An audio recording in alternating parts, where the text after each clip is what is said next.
There's Buddy, our first baby ram. Oh, here they come. Hi, Tinkers.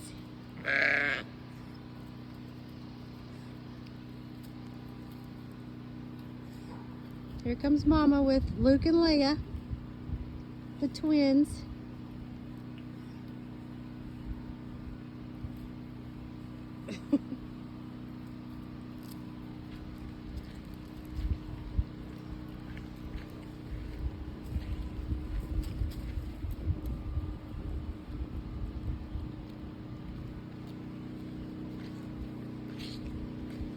Pasture is really yucky right now. All the snow and rain. Hi, babies.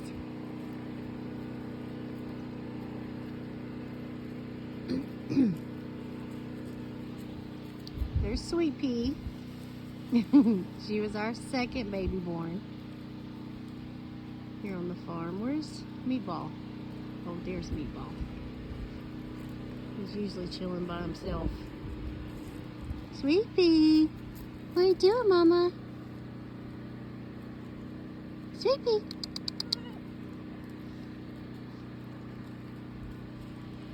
There's Meatball. Oh wait, that's Buddy. That's Meatball. Something like that. I don't know. What are y'all doing?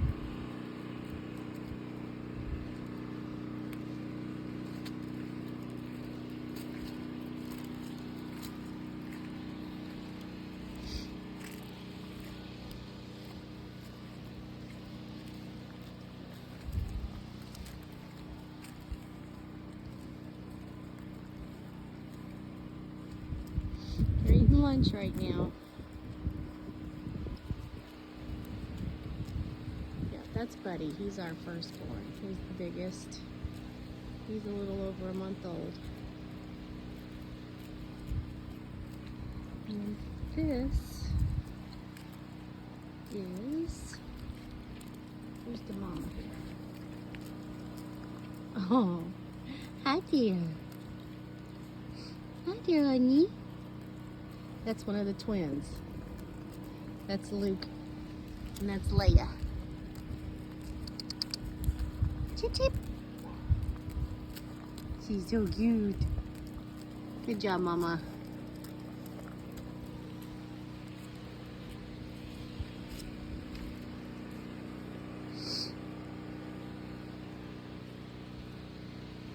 There's our cabin.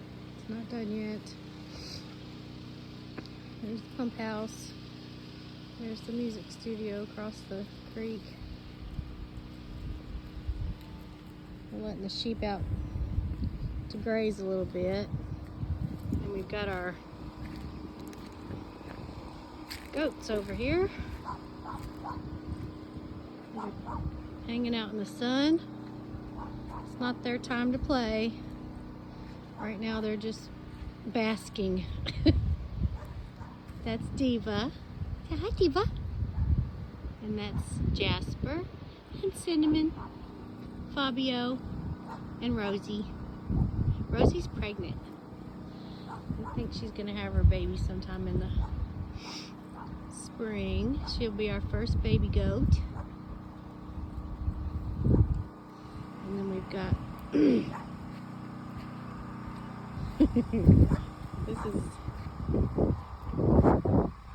that's Sean. And then we've got Billy. And lots of dogs back there. The guard dogs. But these are free grazing right now. Free range. Pasture's starting to green up a little bit. Had to use the truck to haul hay bales and feed and water buckets and everything else when it was just me here. Anthony was in the hospital, so I tore up the pasture just a little bit, but hey, I was just trying to survive. doing what I had to do to get by. So the grass will grow back, and everybody lived. The sheep are starting to lose their coats. Unfortunately, winter's not over yet. It's because the weather can't decide what it wants to do. We've got a sheep over there that's shedding right now, so we're hoping it doesn't get too cold again, because then we'll have to ramp up on the heat lamps and, of course, bedding for the babies. Nobody goes cold around here. She found her a nice stick to chew on. Hi, baby. Let's see what these other fellas are doing. Ugh. Who's that? It's Luke. He's hiding. He's a Jedi. Hi, buddy. Ooh, they like the moss on the trees. Is that good stuff? Yummy. It's good for you. Their pasture, well, their pen where we keep them is not real green right now because, you know, of all the rain and everything. So we keep it strawed, and we let them out to graze once a day. We have to take turns with the males and the females because the males go a little crazy when we let them loose with the females. So we have to let them out in stages.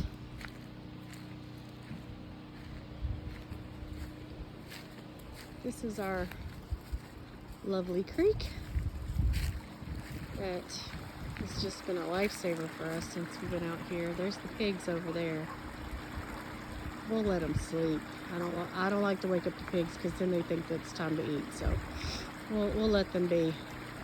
But we have 2 American guinea hog females that both just had babies. We got a total of 14 piglets, and then we've got a male that we are going to sell here pretty soon because we don't want any more of these piglets. These pigs were rescues. We weren't really planning on them, and they happened to be pregnant as soon as we got them. So anyways, we'll be selling piglets soon, and hopefully reduce the feed bill. So anyways, this is our lovely creek. That's my music shack right there. And then we're still building our cabin. It just really needs finishes. All the bones are there, flooring, the ceiling, walls, electric, you know, all that stuff. So we just really need like finishes for the inside and the outside. So Anthony getting sick has set us back quite a bit, but that's okay. We're living in our RV right now and just really doing all this as we go. Like, we're not going into debt, and are just really taking our time so that we can live debt-free and peacefully on our own land. But this creek runs all the way through our property down past our soon-to-be. This is actually the guest house cabin. So the plan is live in the RV until the guest house is done. We'll live in the guest house until our forever home is done. So those are the 3 phases that we have planned here. But this creek runs all the way through. There's a couple of pools. We used to have a swimming hole, but we've had so much rain that it has washed a lot of these rocks down and has actually filled the hole. We could actually swim in that last summer. Not anymore, but we love this area. We want to make it like a barbecue area. We're gonna have a porch that wraps around the cabin and over the creek, kind of hangs over, and then down here will be like a picnic area. We do have a picnic table on this side, and plan on having like a little gazebo and things like that over here. And then that line there is our property line on this side. We've got some raised garden beds planned for the spring. So hopefully I don't kill everything. I've not been known to have a green thumb. We'll just put it that way. This rock right here is going to be kind of like the center stone of the property. Anytime someone comes to visit, we're going to have them sign their name or whatever they want on this rock. And this sits in the middle of the pasture. Just something, you know, to have as a memento moving forward on the property. But as you can see, the sheep are here on our property line by the creek. They will not cross the water. They hate water. So we really don't even have to keep them fenced in over here. They really just hang out in this pasture green area. Hi, baby. All the babies are hanging out. It's playtime. I love it. We've been waiting for our first lambing, and I tell you what, it was not hard at all. They did all the work. I just basically would wake up one morning and there would be a new baby there. So that's really one of the reasons we picked the St. Croix sheep. They are from St. Croix Island. They are heritage breed, so they're not hybrid. They're not mixed with any other breed. These are the OGs. And so they don't have a lot of the parasite issues. You don't have to really do much with them except just let them be. We probably spend more time with our sheep than some people do. I know some people don't name their sheep and all of that. That's fine.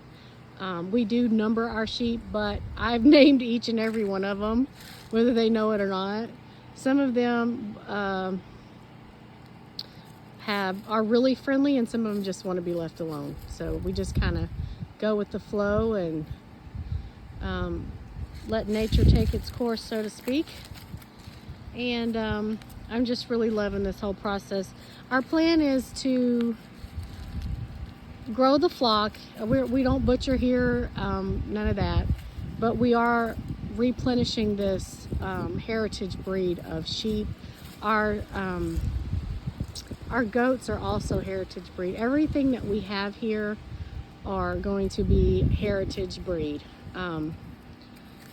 So we plan to resell. We're probably going to sell all the rams that we've had this time around, and then hang on to the ewes so that we can rebreed. There is a demand in the United States for this breed of sheep, so they're not the cheapest sheep, but that's okay, because once we resell that, you know, that's when we'll start getting some of our money back, hopefully. We plan to have a pretty big flock, but this is just the beginning. We've only been here a year. It's hard to believe because all of this was all trees. Every bit of this was wooded area, and we worked really hard to clean it up and start getting it, you know, headed in the direction of our homestead and our farm. We plan to have some pretty unique animals here. Highland cows, maybe some llamas. We've been looking at some yaks for the future. So it's not going to be like your everyday ordinary farm. It's going to be something special, and we hope that people want to come see it and have an experience, because it really is. It's at the end of the day, this place has brought me so much peace. It's just hard to explain, really, what the animals and the land really do to you as a person. And especially for me, the animals. I love animals anyway, but this has really just changed my whole perspective on really how smart they really all are. We're all just here trying to survive on this planet. And I love watching like their instincts and just how it's just in their DNA to be who they are, and it really has spoken to me as a person. I'm getting kind of deep here, but unless you experience it for yourself, it's really hard to explain. But animals to me, and being out in nature has really been good for me. It's been good for my soul. You know, we've been through some things, and I really have been able to, for the most part, stay grounded. I did have a few mini meltdowns, but you know, it's a lot. It's a lot for one person to run a farm when you know, make plans to do it as a family. So I'm doing it for now, and I don't regret a minute of it. It's been hard work, but you know, we have a plan and goals, and really just want to see them come to pass. And we've had a few setbacks, but we've learned a lot about ourselves, about who we are as a family, and you know, what we want out of life. It really does kind of change your perspective when you think that you're looking at death's door. And so I'm really just trying to live in the moment. When you do that, you kind of get rid of anxiety, because you're not worried about tomorrow. You're not thinking about the mistakes you made in the past. You're perfectly present in that moment. Like right now, I'm just watching the babies with their moms and how they instinctively stay with their mothers for the most part. The older ones kind of veer off a little bit, but if you see here, the babies, the twins, they were born last. They stay next to mama, and if they get too far away, mama's calling for her baby, and they know their mother's voice. I can just sit and watch them for hours. I know that sounds silly in today's society where we have to have, you know, entertainment of different types, and this has just really, for me, been an eye-opener. And like I said, not that I was a horrible person before, but you know, you just, as you get older, you mature and you see things differently. And